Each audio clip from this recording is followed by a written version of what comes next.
Olá! Hoje eu estarei falando a respeito de um tema extremamente delicado que ocorre nas situações de alienação parental mais graves.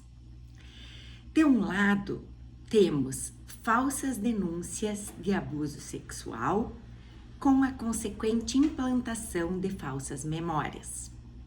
E de outro lado, a possibilidade de um real abuso.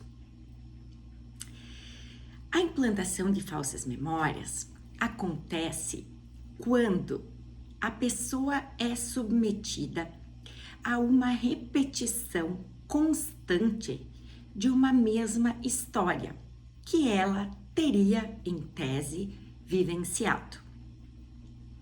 As crianças são muito mais sugestionáveis na medida em que estão em processo de formação, tanto psíquica quanto cognitiva. As falsas memórias em contextos de divórcio em que há alienação parental geralmente ocorrem em função de atribuir ao ex-cônjuge algum tipo de violência em relação aos seus filhos. A imputação de falsos crimes ou falsas denúncias em relação ao ex-cônjuge em contextos de divórcio que visam afastá-lo do convívio com o filho são uma das hipóteses previstas na Lei de Alienação Parental como ato de alienação parental.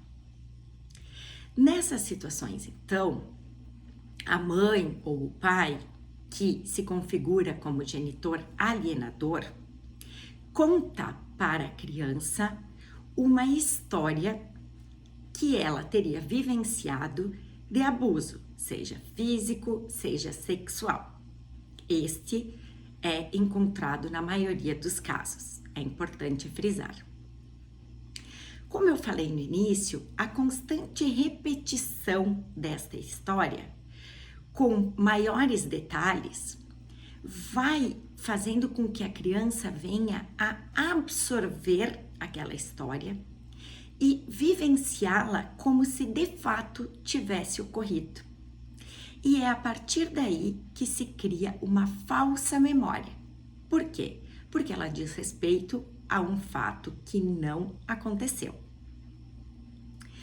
O mais grave, porém, é que tanto a memória real quanto a memória falsa possuem a mesma estrutura cognitiva.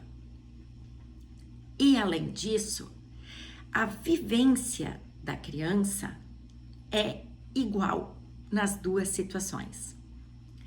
Ou seja, ela ter sido de fato abusada sexualmente ou ela ter sofrido o processo de implantação de falsas memórias em relação ao abuso, produzirá as mesmas consequências psíquicas.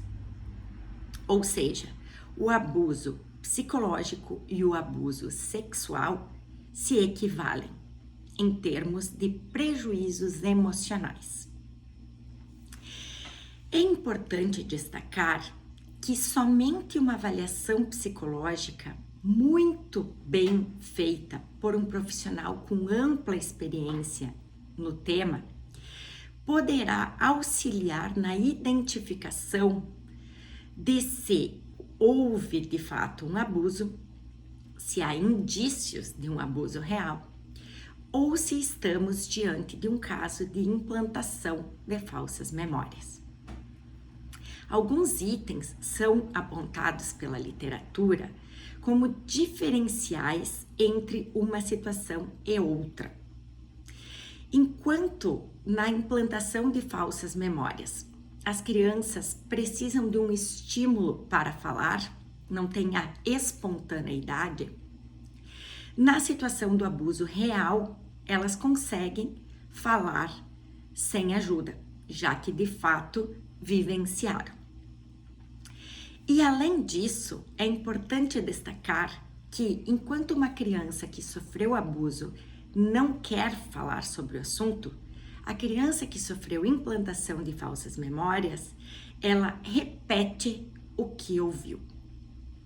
Aqui foram pequenos detalhes a respeito desta investigação, que é extremamente minuciosa e deve ser feita com muito cuidado. Obrigada e até o próximo programa.